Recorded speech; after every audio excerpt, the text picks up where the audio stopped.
Olá, ouvintes da Rádio Teletema, do programa Espaço da Inclusão. Eu sou Carol Antunes, começa agora mais um Por Dentro do Teatro. E hoje vamos falar com ele, que é ator, diretor do Teatro Cego, Paulo Palado. Boa tarde, Paulo, tudo bem? Boa tarde, Carol. Boa tarde a todos os ouvintes aí. Paulo, como é que surgiu a ideia do Teatro Cego? Bom, a ideia do Teatro Cego, na verdade, é uma ideia original que surgiu na Argentina. A gente já trabalhava com teatro aqui em São Paulo, eu e meu irmão Luiz. A gente tinha uma produtora que já fazia trabalhos de teatro e trabalhos de música que sempre tinham alguma coisa que mexia com inclusão, com acessibilidade. E a gente ficou sabendo que existia esse Teatro Cego na Argentina. A gente foi para lá conhecer. Na verdade, nasceu em 1990 em Córdoba. A gente foi conhecer em Buenos Aires, porque eles tinham um grupo em Buenos Aires. A gente achou a ideia muito legal e resolveu trazer para o Brasil. E a gente não é uma franquia deles, né? A gente não tem nenhum tipo de sociedade, embora a gente seja amigo, a gente se fala até de vez em quando, mas a gente chegou aqui no Brasil e criou a nossa própria forma de fazer o Teatro Cego. E aí foi assim que surgiu, e aqui no Brasil a gente começou em 2010 e em 2012 fez a estreia do nosso primeiro espetáculo. Sim, e antes você falou que já trabalhava de certa forma com inclusão, e antes do Teatro Cego você já tinha trabalhado com pessoas com deficiência visual? Não havia trabalhado com pessoas com deficiência visual. A gente trabalhava, a gente tinha vários projetos que a gente tinha feito, um projeto que chamava Os Sons da Paz, outro que se chamava Os Caminhos da Música. Eram projetos que trabalhavam com crianças carentes, a gente pegava, por exemplo, pegava um patrocínio de uma empresa e a gente trabalhava com filhos de funcionários, principalmente os funcionários assim que eram mais carentes, que tinham uma renda menor. A gente trabalhou dentro de algumas favelas, né? Então a gente tinha essa questão da inclusão, mas nunca isso tinha sido voltado para a questão de deficiente visual. E quando surgiu a oportunidade de fazer o Teatro Cego, a gente achou muito legal, porque não só colocar pessoas com deficiência visual fazendo a peça, mas como dar oportunidade para a pessoa que enxerga de experimentar um pouco esse universo, né?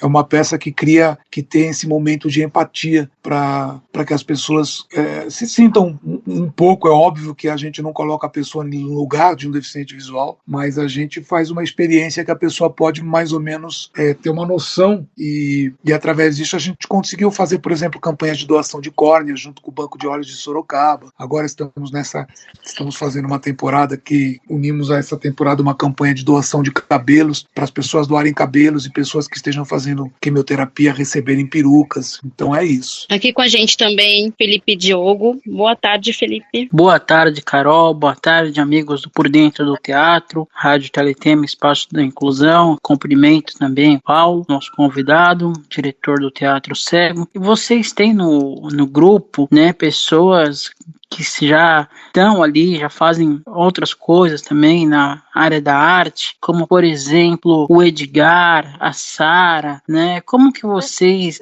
chegaram até essas pessoas? Quando nós fizemos a nossa primeira montagem, em 2012, que foi o Grande Viúvo, a gente não tinha nenhuma experiência com o Teatro Cego, né?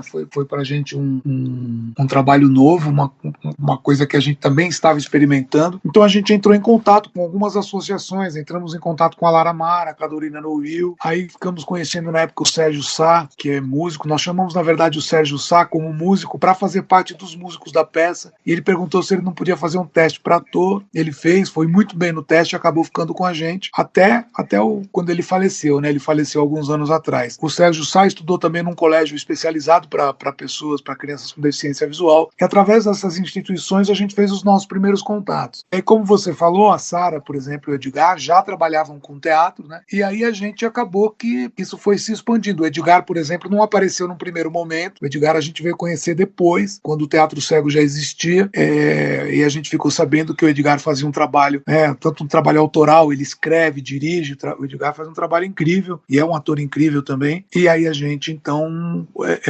colocou ele para trabalhar junto com a gente no Teatro Cego. Mas no princípio a gente não tinha muito contato. A gente fez contato com essas instituições, e a partir do momento que a gente pegou os primeiros atores com deficiência visual, a gente também acabou entrando um pouco nesse universo, né? Conhecendo outros atores, muita gente que vai assistir a gente tem um público grande de pessoas com deficiência visual, por a peça se passar completamente no escuro, é uma peça de teatro que a pessoa com deficiência visual não precisa de um interlocutor, ela não precisa de uma audiodescrição, né? A audiodescrição é ótimo quando precisa, mas é ótimo que a pessoa consiga assistir uma peça sem ter nenhum interlocutor, onde ela por si só compreende o espetáculo. E é óbvio que a gente começou a ter uma procura muito grande de pessoas na plateia com deficiência visual, e muitas pessoas falavam, eu também faço teatro, eu estou numa escola de teatro, eu tenho um primo que faz teatro, eu tenho um amigo que tem deficiência visual e também faz teatro, e aí a gente entrou nesse universo e começou a aparecer bastante gente. Em algum momento, os senhores tiveram contato com outro trabalho também de teatro, voltado para pessoas com e sem deficiência, que é a Oficina dos Menestréis, do Deto Montenegro? Então, eu conheço a Oficina dos Menestréis, do Deto,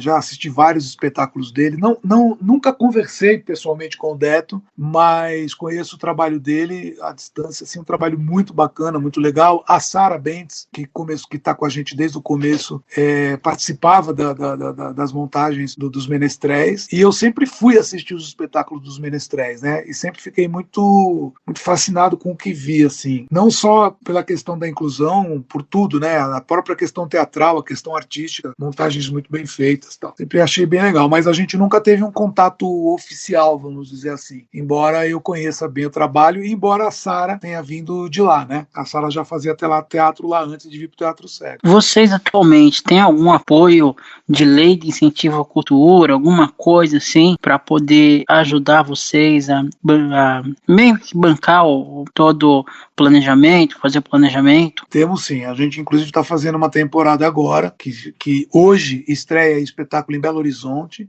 nós fizemos já São Paulo, Rio de Janeiro e Salvador com essa peça nova nossa, que é Um Outro Olhar, e hoje estreia em Belo Horizonte Um Outro Olhar. O Teatro Cego nunca havia se apresentado em Minas Gerais, e hoje estreia, e esse espetáculo ele está acontecendo com o patrocínio do Instituto CCR, né, daquela concessionária CCR, e através de lei de incentivo, está sendo através da Lei Federal de Incentivo à Cultura, que é aquela antiga Lei Rouanet, né? A gente trabalha bastante com o PROAC também, o PROAC é estadual, a Lei Federal de Incentivo à Cultura é uma lei, como já diz o nome, uma lei federal, e a gente tem uma lei municipal também, que é um pouco nova, a gente ainda não se utilizou dela, mas normalmente nós trabalhamos com essa lei federal e com a lei estadual, que é o PROAC, para fazer as nossas montagens teatrais. Inclusive, agora depois de Minas Gerais, vocês vão para Natal também. Vamos para Natal e depois de Natal vamos para Belém, ainda. E como a gente, para fazer várias cidades, a gente criou um rodízio. Eu sou diretor do espetáculo, também sou ator do espetáculo, né? Mas como a gente ia fazer muitos espetáculos, a gente criou um rodízio de atores. São 3 atores que trabalham em cena na peça, mas nós ensaiamos com 7 atores. Então, desses 7, sempre tem 3 fazendo. Eu estou no meu rodízio agora. Eu estou em São Paulo, eu não estou em Belo Horizonte com eles, mas eles estreiam hoje lá em Belo Horizonte os 3 atores. A Sara Bentes está com eles, o Edgar Jacques fez aqui em São Paulo. O Edgar Jacques deveria fazer em Natal também, mas a gente teve um problema com a agenda. O Edgar não vai poder ir para Natal, então mas a gente está substituindo ele por um outro ator. E a gente faz questão assim, a gente sempre tem pelo menos um ator com deficiência visual ou pelo menos um ator vidente, né? Nunca o espetáculo é feito só com atores com deficiência visual, e o espetáculo também nunca é feito só com atores videntes. A ideia nossa é sempre que haja uma integração, porque a experiência do Teatro Cego, ela não é uma experiência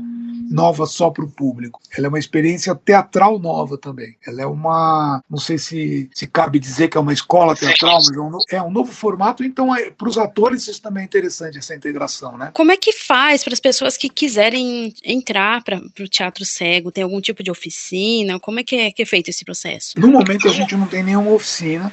A gente teve uma oficina há alguns anos atrás, que também foi feita com patrocínio, foi feita através do PROAC, que era uma oficina só para atores com deficiência visual, e nessa oficina a gente entrou em contato com alguns atores. O Edgar chegou a estar com a gente nessa oficina, a Luma, que está com a gente hoje, né? Inclusive a Luma é uma das atrizes que vai para Natal com a gente, a Patrícia, a Patrícia, que também fez a oficina e depois passou a fazer profissionalmente os espetáculos com a gente. A Patrícia é uma atriz que também, infelizmente, veio a falecer. Mas, assim, a gente teve uma oficina, a gente chegou a trabalhar nessa oficina com 22 alunos, todos eles com deficiência visual. E a gente tem ideias, a gente tem intenção de voltar com essa oficina, sim. Não talvez nos mesmos moldes, só com atores com deficiência visual, mas talvez levando para a oficina também essa questão da integração de atores com deficiência visual e atores videntes, né? Porque acho que esses universos eles têm que se cruzar, e a gente, quando fala de teatro, o ator que vai fazer o teatro, ele é um ator que vai fazer o teatro, independente se ele enxerga ou se ele não enxerga, as técnicas são as mesmas, né? O trabalho de busca do personagem é o mesmo. É óbvio que existe uma diferença na postura que você tem na criação dos espaços, porque você precisa ter um espaço que esteja mais adaptado para pessoas que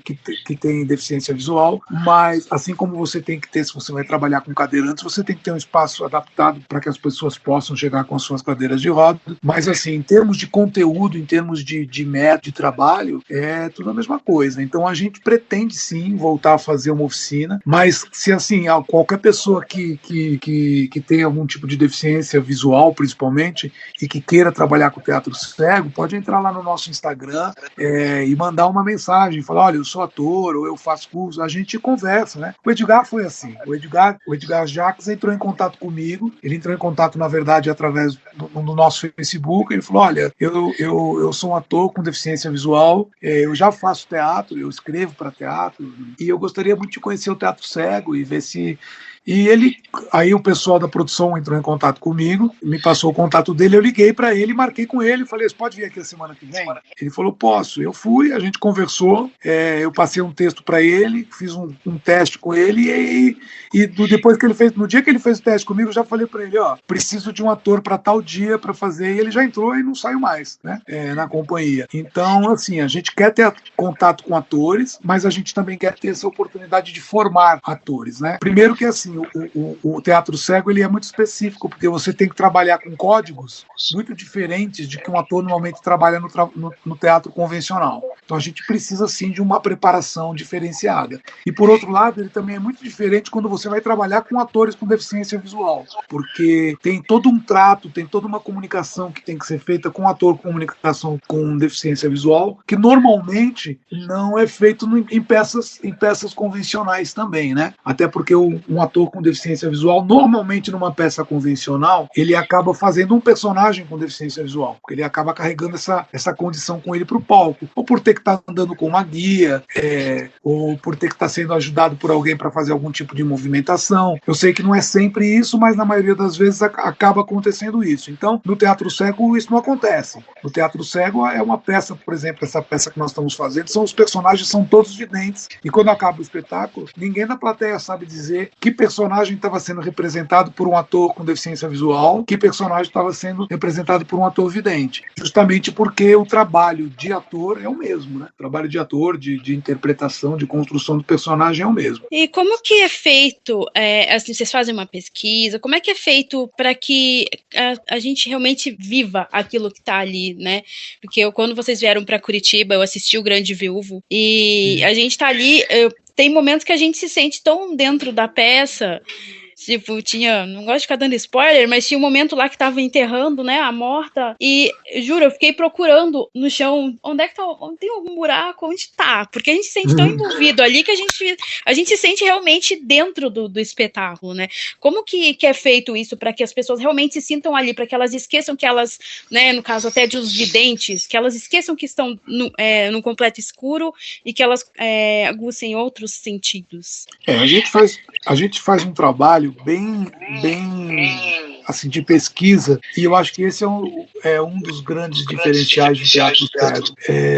A gente se comunica através de códigos, né? Toda comunicação é feita através de códigos. Eu olho para uma cadeira, eu sei o que é uma cadeira, e eu falo para você, cadeira, você do outro lado do telefone, sem enxergar o que eu estou falando, sabe do que eu estou falando, né? Porque a gente usa um código que é a palavra cadeira, que de uma cadeira virou uma cadeira, uma palavra que virou som através das minhas cordas vocais, que passou por um por um transporte que é o celular, né? E que aí desse outro lado teve um decodificador que decodificou a palavra, o som que virou palavra, que você sabe do que objeto que eu estou falando. Então, assim, tudo é código. Então, o que a gente fez? A gente começou a pesquisar muito profundamente quais são os códigos que dizem coisas para as pessoas, que mostram o universo ao seu redor, que fazem ela se sentir bem ou se sentir mal. O que são esses códigos? São cheiros, são sabores, são sensações táteis,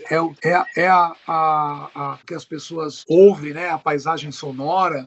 O que faz? Obviamente, as pessoas com deficiência visual que trabalham com a gente, os atores, a Paula França, que é produtora cultural, nos ajudou muito. A gente fez uma pesquisa sensorial e a gente também conversou muito com as pessoas com deficiência visual para falar assim, tipo, né, como que você entende, por exemplo, o que é o preto, o que é o branco, pessoas que nasceram com essa deficiência visual, que nunca tiveram contato com uma cor, né? Como é que você sabe o que é preto, o que é branco, o que é vermelho, né? Qual é o conceito, qual é o outro conceito que te diz algo sobre essa cor? Qual é o outro código que chega em você que faz você poder conversar com outras pessoas e falar que você gosta de vermelho e não gosta de amarelo, por exemplo.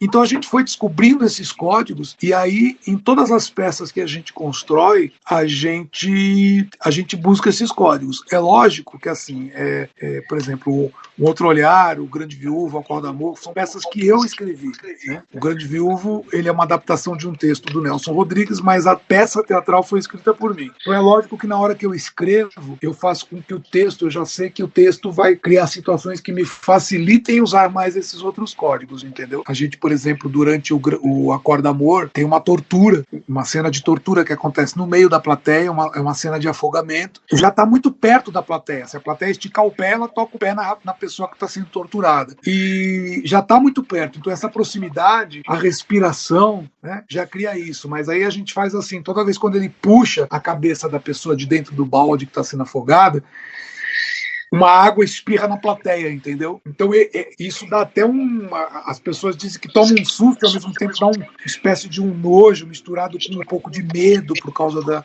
Então é isso, a gente tenta pegar esses códigos e destrinchar eles da melhor maneira possível para revertê-los durante a apresentação, né? Apesar de ser o teatro cego e ter contato também com pessoas que enxergam, mas vocês já pensaram em colocar pessoas com outras deficiências? Por exemplo, recentemente teve na Malhação o caso da pessoa que interpretou uma pessoa autista. Vocês já tiveram algum caso assim? A gente nunca teve isso. A gente até já pensou sobre isso. E a gente é muito questionado em relação a isso. Várias pessoas, várias entrevistas que eu dou, eu ouço essa pergunta, né? Vocês já pensaram? Tem um lado bom da coisa que assim, o teatro cego deu tão certo que a gente não consegue parar, sabe? A gente está sempre construindo alguma coisa nova, fazendo uma coisa nova. A gente pensou já em fazer isso, porque, por exemplo, eu poderia colocar um ator surdo na peça, um deficiente auditivo, entendeu? Mas eu não queria só colocá-lo por ele ser um deficiente auditivo, eu queria colocá-lo e também fazer com que ele agregasse alguma coisa ao espetáculo, agregasse assim, no sentido de, não só como ator, né? Agregasse no sentido de a gente poder também no espetáculo fazer alguma coisa que tivesse a ver com a deficiência auditiva. E a gente chegou a pensar sobre isso, só que a gente ainda não teve uma ideia exatamente de como, até a gente teve algumas ideias, mas a gente não conseguiu colocar realmente no papel o que dá para ser feito. Mas assim, é um caminho que com certeza a gente vai trilhar, ou a gente vai pelo menos tentar colocar um pé dentro para ver se a gente trilha. E aí fica também um desafio para as outras produções teatrais, né? De repente aparecer alguém que faça uma pessoa. A gente tem o teatro cego, que faça aí o teatro surdo, né? A gente, por exemplo, a gente fala num espetáculo nosso do Clarear, a gente fala de um rapaz que tem a deficiência auditiva, tem uma moça que é deficiente visual, tem uma cadeirante, né? Então a gente fala disso, mas não tinha um ator cadeirante, por exemplo, né? A gente não tinha, até porque na verdade esse personagem cadeirante ele aparece muito no final, só como citação, assim, ele não tem cenas com o cadeirante. Mas a gente pensa assim, a gente pensa em fazer, mas a gente não conseguiu realmente parar para fazer, porque essa primeira ideia que é o teatro cego já deu tanto pano para manga que a gente gente continua fazendo e não conseguiu parar para fazer outra coisa ainda. Como que foi para vocês encarar a pandemia? Porque, né, a gente tava todo mundo cheio de projetos, de repente parou tudo. Como é que foi a pandemia para vocês? Vocês chegaram a fazer alguma coisa online, tentar pensar em alguma ideia pro online? Porque foi uma coisa que eu fiquei pensando lá atrás. Falei, gente, parou tudo. E coisas como teatro cego, como é que faria online, por exemplo? Como que foi esse processo? A gente realmente parou mesmo, né? O online pra gente é muito complicado. Teve bastante gente que fez teatro online. Eu achei muito legal, eu achei até interessante porque é uma nova linguagem que surgiu, uma nova mídia para o teatro e uma nova linguagem para o teatro. Mas o teatro cego, a partir do você tem que estar no local, né? Você tem que estar presente, porque o teatro cego é isso, é você saber de onde vem a voz, entendeu? É você ter essa noção. Tem alguém falando lá do alto da escada, a outra pessoa está respondendo lá da mesa, e você sente que você está entre essas duas pessoas, entre esses dois personagens. É muito tridimensional. E aí a gente não conseguiria fazer isso num rádio, numa TV. A gente até teve algumas ideias, se vocês entrarem algum dia, não sei se vocês já entraram, procurarem no YouTube, Experiência Teatro Cego chama. A gente fez uma gravação com o Left and Right, né? Left and Right, que a gente fala que é a gravação de direita e esquerda. E quem ouve, tem que ouvir com fone de ouvido bem alto, quem ouve tem a sensação de que realmente as pessoas que estão falando estão se movimentando ao entorno delas, né? Mas daí também tem a questão dos aromas, tem a questão das sensações táteis, que pro rádio, pro TV a gente não consegue fazer.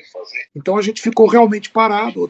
Esse projeto que a gente está apresentando agora, o Outro Olhar, ele foi aprovado e captado, os recursos dele foram captados no final de 2019. Você imaginar, e a gente teve que estrear em 2022. Nós ficamos 2 anos com dinheiro na conta, sem poder mexer, não podia mexer no dinheiro, porque o governo congelou o dinheiro na conta, porque o governo dizia que como não tem teatro aberto, não podia soltar o dinheiro, o que é uma coisa, um pensamento errado, porque a gente podia fazer pré-produção, podia pagar direitos autorais, né? Podia adiantar dinheiro para os atores, podia ensaiar pela internet, entendeu? E já ir movimentando esse dinheiro, a gente não pôde fazer porque a visão do governo era essa, de que não poderia soltar o dinheiro. Então a gente ficou 2 anos com esse dinheiro parado, sem fazer absolutamente nada. Então, Teatro Cego, nesses 2 anos, realmente não fez nada de apresentação. A gente escreveu, a gente conversou, a gente estava sempre se falando, mas em termos de apresentação, no teatral, não fizemos nada. Ô Paulo, e como que é a reação quando vocês aparecem na mídia? Vocês apareceram algumas vezes, né? Como que o pessoal reage, mesmo quem está ali fazendo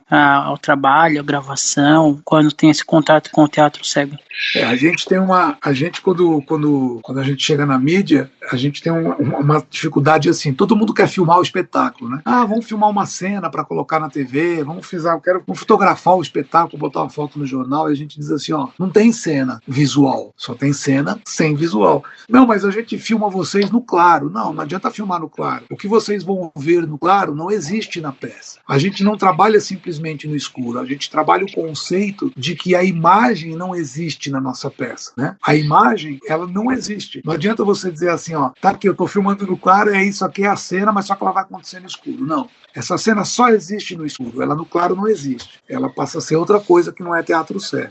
Mas com o tempo a gente conseguiu, né? A gente aqui em São Paulo ficou um tempão tentando no jornal sair a foto dos atores e tal, e eles não tinham que colocar, até que um dia a Folha de São Paulo colocou na Ilustrada, foi uma matéria, acho até que de página inteira, que saiu na Ilustrada, que era, no lugar da foto, eles colocaram um retângulo preto no meio da página e escreveram assim: isso é tudo que você vai ver quando for assistir o Teatro Cego, que era justamente nada, né? Era um quadrado preto. E aí a gente começou a conseguir fazer, a gente fez uma matéria muito bacana agora quando a gente estava em Salvador, para o Jornal Hoje, da Rede Globo. Foi uma matéria, inclusive, que saiu, uma matéria nacional, né? Foi uma matéria para todo o Brasil, em que eles também chegaram lá e queriam filmar alguma coisa do teatro. Então, o que a gente conversou com eles? Vocês filmam a parte de produção, explicando como é que faz os cheiros, como é que faz os sons, né? Você explica, filma, entrevista alguém da plateia, entrevista o diretor, um ator, e tudo que está em torno da peça em si, né? E quando for na hora de falar da peça mesmo, mostra um trecho preto na tela, um trecho escuro, só com vozes, que é o que acontece. Porque a televisão odeia não ter imagem, né? Para eles, 1 segundo sem imagem é como se estivesse perdendo dinheiro. Eu falei, mas se vocês fizerem uma boa matéria, contornando tudo que está em volta do Teatro Cego, você vai criar curiosidade do que é a peça. E no momento da peça você mostra, e eles fizeram isso. E foi super bom, a gente foi super bem em Salvador, muito público. Depois que saiu na televisão, então, começou a aparecer gente de tudo quanto era lado. E a mídia abre bastante espaço para a gente, principalmente pela curiosidade, né, de uma peça no escuro, que é uma coisa diferente de espetáculos convencionais. Eles querem coisas novas. Pelo fato de a gente trabalhar com atores com deficiência visual, que também é uma coisa nova, é uma coisa inusitada até então para a grande maioria das pessoas que assistem teatro. E agora com essa peça que nós estamos fazendo, essa questão do câncer aí, da doação de cabelo, é uma coisa que também está abrindo bastante espaço para a gente na mídia. Sim. Tem algum tipo de classificação indicativa? Porque eu lembro que quando eu fui aqui, né, teve gente que acabou levando criança, e crianças às vezes muito pequenininhas, e criança pequena, escuro, é aquele negócio, né? A peça tem que parar, como que vocês lidam com isso? A gente já tem um esquema de segurança para parar a peça a qualquer momento, se for necessário, porque tem pessoas que não lidam muito bem com a escuridão, né? Tem gente que tem uma certa claustrofobia e qualquer outro motivo, a pessoa pode passar mal ou precisar sair por outro motivo qualquer, então a gente tem um esquema de segurança. Esse esquema de segurança foi ampliado agora. Agora, essa temporada que a gente está fazendo, a gente tem 2 câmeras de infravermelho que ficam filmando o público, e a gente tem uma pessoa numa parte técnica, que é a pessoa que trabalha com toda a área técnica de sonoplastia, ela também fica ali na frente dela com a tela, que dá para enxergar tudo. Se uma pessoa passar mal e não conseguir falar, ou se alguma pessoa quiser fazer alguma coisa errada, sei lá, bater na cabeça da outra, a gente está vendo tudo, né? A gente tem tudo isso lá na câmera. E aí tem essa questão, você fez essa pergunta da classificação, o que acontece é que hoje em dia você já não cria mais censura, né? Você não proíbe, você só indica, né? Então a gente faz uma indicação de classificação de 12 anos de idade, porque a gente acredita que assim, acima de 12 anos não tem problema, e a gente explica, quando alguém pergunta, a gente fala, olha, a gente aconselha acima de 12 anos porque é escuro, criança normalmente tem medo do escuro, mas se os pais quiserem levar e se responsabilizarem, não tem problema nenhum. Óbvio que lá dentro, se tiver algum problema, a gente tem que parar o espetáculo e pede, né? Fala, olha, a gente já teve peça com criança dentro, dando uma choramingadinha, fazendo mais coisinha pouca, não atrapalhou a peça. Se atrapalha, a gente pede, a gente fala, olha, eu preciso que você... E que a gente não tem como continuar a peça dessa, né? Com uma criança chorando, por exemplo, dentro da peça, então a gente pede, mas normalmente o próprio pai, a mãe, já quando a criança começa a chorar, sai. E é muito difícil a gente ter crianças assistindo a peça, né? Por elas serem escuras, os pais já tentam não levá-las. E já aconteceu de ser ao contrário, da criança estar com os pais e querer interagir? Já. Aconteceu uma coisa muito interessante uma vez, a gente foi fazer O Grande Viúvo num centro cultural, num centro de juventude, assim, para os moradores mesmo do bairro, e aí teve bastante gente que foi com família, e aí tem uma cena que eu faço com a Sara, que é como se a gente estivesse na cama do casal no quarto, então a gente tem um ponto certo onde a gente para, baixa e conversa e dialoga ali, né? E quando eu estava dialogando com ela, no meio da cena, uma criança, um menino de uns 9 anos, ele segurou na minha mão, ele pegou na minha mão e conseguiu segurar o meu dedo, ele ficou a cena inteira segurando o meu dedo, e eu continuei fazendo a cena completamente no escuro. Quando acabou a cena, eu devagarinho me desvencilhei do dedo dele e a gente tinha que fazer uma outra cena exatamente no mesmo quarto. Então eu pedi para a Sara para a gente se deslocar um pouco daquele lugar, para a gente não correr o mesmo risco. Quando acabou a peça e que a gente saiu do espetáculo, esse menino estava com o pai na porta me esperando, que ele queria saber quem era eu. Ele, na verdade, ele não achou que ele atrapalhou. Eu até fiquei emocionado quando ele falou, porque na hora eu fiquei com um pouco de raiva. Eu falei, caramba, eu tô aqui fazendo a peça, a pessoa vem me segurar na mão, né? E quando eu saí, ele falou pra mim assim, você é o ator que faz o Jair? Eu falei, sou. Ele fala, não teve uma hora que alguém segurou na sua mão? Eu falei, teve? Ele falou, era eu que segurei, né? Ou seja, ele não fez aquele escondido como uma forma de me sacanear. Ele realmente sentiu que eu estava tão perto dele que ele podia me tocar, que ele não resistiu e me tocou. E daí eu até fiquei emocionado. Eu falei, caramba, né? Ele não fez escondido e depois fugiu. Ele não se aproveitou da escuridão. Ele ficou me esperando na porta para me dizer que era ele. Aí eu dei um abraço nele, falei, pô, que legal, você praticamente participou da peça. Aí eu até enxerguei a situação por um outro ângulo, com um outro olhar, né? E acontece assim, né? As pessoas estão no escuro, já teve gente que começou a falar no meio da peça, meio para sacanear mesmo, assim, a gente parou a peça, pediu, né, que a pessoa parasse de falar, tal, mas muito poucas vezes, assim, 99% das vezes a peça corre muito bem, as pessoas, o público adora, o público geralmente é muito bom mesmo. E quando você não está lá para dirigir a peça, igual, por exemplo, em Belo Horizonte, o senhor não está, como é que é essa questão da troca das pessoas que vão dirigir o espetáculo ali no momento? Então, o espetáculo, na verdade, a gente faz, a direção do espetáculo é feita antes, né? A gente ensaiou esse espetáculo durante 2 meses, e a partir do momento que acabaram os ensaios, o espetáculo estava pronto para ser apresentado. Eu, quando eu estou junto, eu estou como ator, não como diretor. É óbvio, eu estando no lugar, eu converso com os atores, eu falo, aqui tem uma hora que você fez assim, faz assado, às vezes a gente chega num lugar e o espaço é diferente, então a gente precisa acaba montando o cenário de uma forma um pouquinho diferente, então a gente precisa fazer uma modificação, e aí eu estando no local eu dou essa assistência. Mas eu não tenho que estar sempre junto, na verdade a gente tem uma peça, por exemplo, o espetáculo Clarear, que é a direção minha, eu não trabalho como ator nesse espetáculo, e o espetáculo anda, viaja, é um espetáculo que faz bastante escola, bastante instituições, e a gente faz sem eu estar junto. Então, a partir do momento que a gente acabou de ensaiar, acabou o ensaio, né? E quando que vocês vão começar em Natal? E Natal vai ser dia 24, 25 e 26 de maio agora. 24 e 25, qual o teatro? O teatro vai ser na Arena das Dunas, no auditório da Arena das Dunas. A Arena das Dunas é uma arena de futebol que foi construída para a Copa do Mundo, né? E quando ela foi construída, a parte de baixo dela já foi construída uma estrutura toda para eventos, para teatro, para shows. E a gente vai fazer nesse espaço, a Arena das Dunas, no auditório da Arena das Dunas. Em Belém já tem o local e o dia? Em Belém a gente não tem espaço. Em Belém, inclusive, a gente está com uma dificuldade muito grande de arrumar espaço. A produção está conversando com eles para ver exatamente como é que a gente vai fazer isso, mas não tem espaço nem data definidos ainda. A possibilidade de vir para Curitiba esse ano ou não? Olha, eu adorei quando eu fui para Curitiba. Curitiba e São Paulo, assim, são os dois grandes polos teatrais, eu acho, de São Paulo, porque Curitiba é uma cidade que tem o teatro no sangue, né? O teatro está no DNA de Curitiba, e São Paulo, por ser uma cidade muito grande, tem muita gente, então tudo que é ligado a entretenimento aqui funciona muito bem. E a gente, assim, queria muito voltar para Curitiba, até porque a gente, quando foi para Curitiba, a gente não conhecia, a gente nunca tinha ido, a gente acabou, você que foi assistir deve lembrar disso, a gente acabou indo para um espaço um pouco longe, assim, fora da cidade, dentro de uma faculdade, a gente não era um espaço teatral muito convencional para as pessoas irem assistir, né? E Sim. a gente gostaria muito de voltar, assim, para Curitiba. A gente não tem nada programado, o que a gente quer fazer é ver se a gente consegue com que esse espetáculo, que a gente renove o projeto dele e renove o patrocínio para fazer em outras capitais, né? E aí, provavelmente Curitiba vai estar no roteiro. Tomara.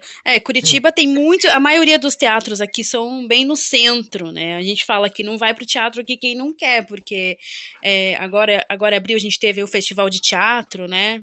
Que acontece aqui todo ano. Até fiquei pensando, poxa, Teatro Cego podia ter vindo aí pro festival, né? E assim, vocês, todo mundo que trabalha com Teatro Cego aí é de São Paulo, ou vocês têm pessoas de outros estados? Já pensaram em trazer pessoas de outros estados para estar aí, enfim? A única pessoa que a gente tem de outro estado hoje é justamente a Sara, né? que mora no Rio, todos os outros atores são aqui de São Paulo. A companhia é aqui em São Paulo, e assim, até por uma questão de logística, né, para ensaiar, a gente faz aqui em São Paulo. A Sara, logo no começo, ela já começou com a gente e ela continuou, então ela vem realmente do Rio, mas assim, que nem quando a gente foi ensaiar essa peça, a gente começou a ensaiar no final do ano passado, a gente teve que ajustar, não dava para fazer tipo assim 2, 3 ensaios por semana, né? Tinha que tentar fazer ensaios seguidos para a Sara poder vir, ensaiar uma semana inteira, voltar pro Rio e depois vir pulava uma semana, ela vinha de novo, ficava uma semana inteira. Mas que a gente tem de fora de São Paulo hoje só a Sara Bentes mesmo. E vocês já fizeram apresentações fora do Brasil? Não, nunca fizemos. A gente já teve alguns convites para fazer, mas assim, a gente tem uma estrutura que precisa ser levada, né, de atores, de produção, a galera que cuida dos aromas, dos sons. A gente tem produção que mexe no cenário durante a peça. A gente tem aí uma estrutura de, sei lá, umas 13, 14, 15 pessoas para um espetáculo. Nós temos espetáculos que tem os músicos ainda. Então, assim, a gente tem uma estrutura um pouco grande, tem que levar cenário, cenografia, né? Apesar de ser escuro, a gente tem uma cenografia para sons. E a gente nunca conseguiu fechar assim uma ida mesmo com tudo por conta da dificuldade de carregar essa estrutura, entendeu? Depois você tem passagem de avião para todo mundo, hotel para todo mundo, mas a gente já teve convite para 2, um festival, acho que foi no Equador, se eu não me engano, lá na Argentina, e o outro foi no México. A gente já teve esses 2 convites, a gente acabou não conseguindo ir realmente por falta de estrutura, falta de dinheiro para poder carregar tudo isso para esse lugar. E a gente também já teve convite em Portugal para ir, que é a mesma língua, inclusive, mas a gente tem conversado com o pessoal de Portugal, mas a gente precisaria arrumar uma forma de levar esse espetáculo para lá, entendeu? Né? Uma forma de estruturar. Vontade não falta.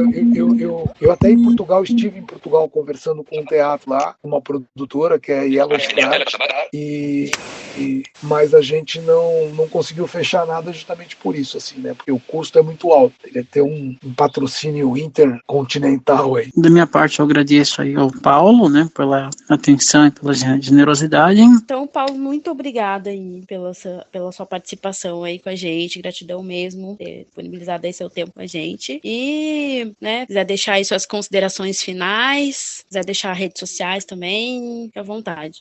Legal. Eu agradeço a vocês pelo espaço. Eu gosto muito de conversar com as pessoas que têm interesse no tema, não só no teatro, mas em tudo que o Teatro Cego simboliza, né? É muito legal ter conversado com vocês, eu agradeço e convido todos os ouvintes de vocês aí a nos visitarem nas nossas redes sociais, facebook.com/Teatro Cego, o @Teatro Cego, nosso Instagram. A gente também tem o nosso site, que é teatrocego.com.br, e no site a gente tem praticamente todas as entrevistas que a gente deu em TV, em rádio, as matérias que foram feitas sobre a gente, tem alguns filmes, algumas coisas sobre o Teatro Cego desde trás, quando a gente começou. Então, convido vocês a nos visitarem nesse site e nas redes sociais e a curtirem essas redes, né? Se você curtir a gente lá no Facebook, seguir a gente no Instagram, você vai estar toda hora sabendo onde a gente está com a peça, o que está acontecendo, quando a gente vai abrir a oficina, e é isso. E esse foi mais um Por Dentro do Teatro, no programa Espaço da Inclusão, e hoje conversamos com Paulo Palado.